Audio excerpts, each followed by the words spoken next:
আপনারা বিভিন্ন সামাজিক যোগাযোগ মাধ্যমে দেখবেন শেখ হাসিনার দুঃসময়, অত্যাচার, গণহত্যা নিয়ে কোনো কথা নাই। কথা হচ্ছে এই সরকারের উপদেষ্টা কি করছে, হাসনাত কি করছে, নাহিদ কি করছে, আসিফ নজরুল কি করছে, সারাটা সময় এটা নিয়ে ব্যস্ত। সরকারে কি মিয়া আছে না? সোশ্যাল মিডিয়া দিয়ে তাকে থাকেন কে? রাষ্ট্রটা তো হাতে দিয়ে দিছি। এই রাষ্ট্রের রিসোর্স নিয়ে বসে আপনারা পাবেন, আর আমরা ঘরের খেয়ে বনের মোস্তারে সোশ্যাল মিডিয়া আপনাকে কামলা খাটবো। তো মিয়া আপনাদের ধ্বজভঙ্গ তো বিয়া বসেছিলেন কেন? আমাদের দিকে তাকে থাকতে হয় কেন? আমরা তো 2 পয়সার ইউটিউবার আর ফেসবুকার। হাতে তো আর্মি দিছি, পুলিশ দিছি, প্রশাসন দিছি, আন্তর্জাতিক ভাবে গ্রহণযোগ্যতা নেতাও দিছি। হাসিনারে লাথি মেরে ভেগা পাছার নিচে তো শেয়ার দিছি নাকি? এক ডাকে হাজির হবে এরকম কয়েক লাখ আগুনের মতো পোলা পানো দিছি। তাও আপনার শোনা বাকি খারাই না কেন? প্লিজ দাদা আর দিয়েন না, আসিফ নজরুল একদম ফেটে যাবে। সম্মানিত দর্শক মণ্ডলী, এই আসিফ নজরুল যে কথাগুলো বলে, পিনাকি ভট্টাচার্যের কি এই গণ উত্থানে কোনো অবদান নেই সোশ্যাল মিডিয়ায়? আপনি কি মনে করেন? একটু কমেন্ট করেন তো। এই আসিফ নজরুল পিনাকি ভট্টাচার্য সাংবাদিক ইলিয়াসের পিছনে পড়ছে, এদিকে শেখ হাসিনা আবার বিচার করতে পারতেছে না, এদিকে শেখ হাসিনার সাফাই গাইতেছে যে আওয়ামী লীগ অনেকেই ভালো আছে। এর ভিতরে কি শুরু করছে আসিফ নজরুল আমার বুঝে আসতেছে না। আসিফ নজরুলকে একটু চোখে আঙুল দিয়ে আজকের ভিডিওটি একটু দেখাতে চাই। শেখ হাসিনার পুনরুত্থান এবং তারা যে ষড়যন্ত্র করে বাংলাদেশে আবার এই আসিফ নজরুলের উপরে ভর করে ফিরে আসতে চাচ্ছে, সেই প্রতিবেদনটি একজন দেশের নাগরিক হিসাবে আমি মনে করছি আপনার দেখা দরকার। চলেন কথা না বাড়িয়ে একাধারে ভিডিও চিত্রটি প্লে করছে, আপনারা দেখতে থাকুন। তার আগে ভাই এবং বোনেরা, চ্যানেলে যারা নতুন আসছেন দয়া করে চ্যানেলটি একটু সাবস্ক্রাইব করে দেবেন, একটা লাইক দিয়ে চলেন প্রতিবেদনটি একাধারে না টেনে দেখতে থাকি। জনরোষে পালিয়ে যাওয়ার পর শেখ হাসিনার বেশ কিছু অডিও কল ভাইরাল হয়, যেখানে তাকে বেশ হিংসাত্মক ও প্রতিশোধ পরায়ণ মনোভাব প্রকাশ করতে দেখা যায়। তবে এই অডিও কলে জুলাই আন্দোলনে নিহত বা আহতদের জন্য কোনো সমবেদনা প্রকাশ করতে শোনা যায়নি। এরপরই প্রশ্ন উঠছে, শেখ হাসিনা কিংবা আওয়ামী লীগ এই গণহত্যার জন্য কি অনুশোচনায় ভুগছেন, নাকি আরও ভয়ঙ্কর রূপে ফিরতে চাইছে দলটি? মোহাম্মদ সোহাগ বিশ্বাসের রিপোর্টে বিস্তারিত।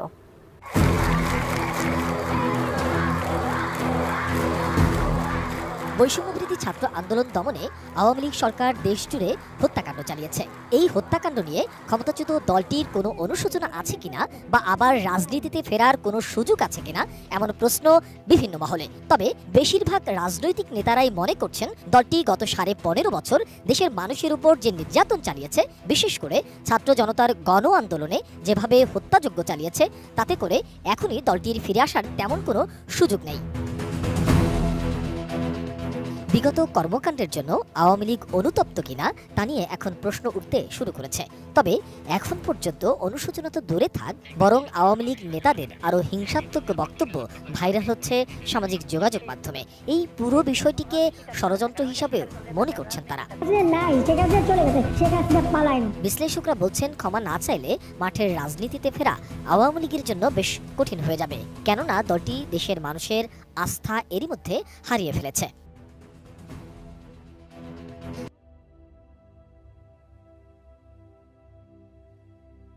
ব্রিটিশ গণমাধ্যম বিবিসি তার একটি প্রতিবেদনে বলছে, গত জুলাই আগস্টের ছাত্র আন্দোলন দমনে যেভাবে শক্তি প্রয়োগ করা হয়েছে এবং তাতে যত প্রাণহানি হয়েছে তার দায় স্বীকার করে এখনও আনুষ্ঠানিকভাবে দুঃখ প্রকাশ করেনি আওয়ামী লীগ। দলটির শীর্ষ নেতারা এখনও বিশ্বাস করেন গণ অভ্যুত্থানের নামে পরিকল্পিতভাবে ষড়যন্ত্রের মাধ্যমে শেখ হাসিনাকে উৎখাত করে দেশ ত্যাগে বাধ্য করা হয়েছে।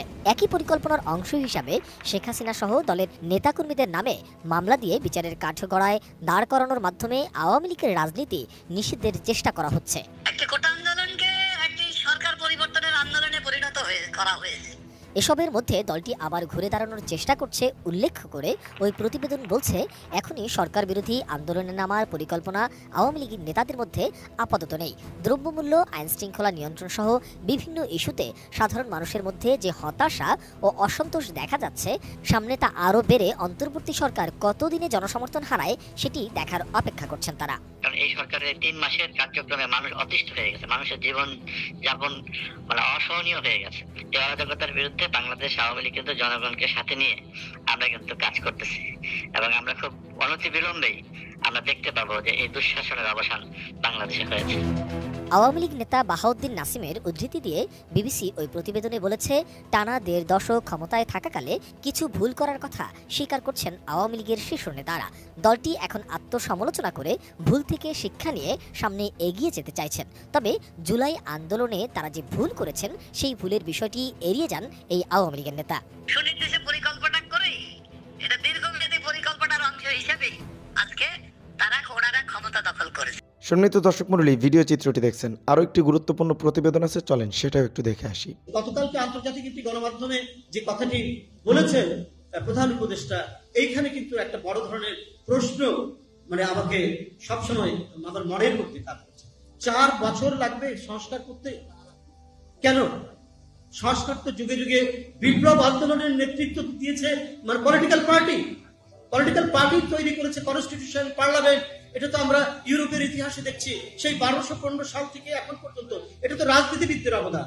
সেই ক্ষেত্রে বলা হয়েছে যে ঠিক আছে, এখানকার যারা সুশীল সমাজ, বিজ্ঞ সমাজ বা অন্তর্বর্তীকালীন যে সরকার, তারা একটা পরামর্শ দিক সংস্কার। কিন্তু এই সংস্কার বাস্তবায়ন করতে কি বলে যে 4 বছর লাগবে, যে অবাধ সুষ্ঠু নির্বাচনের জন্য আমাদের লড়াই, যে কথা বলার স্বাধীনতার জন্য আমাদের লড়াই,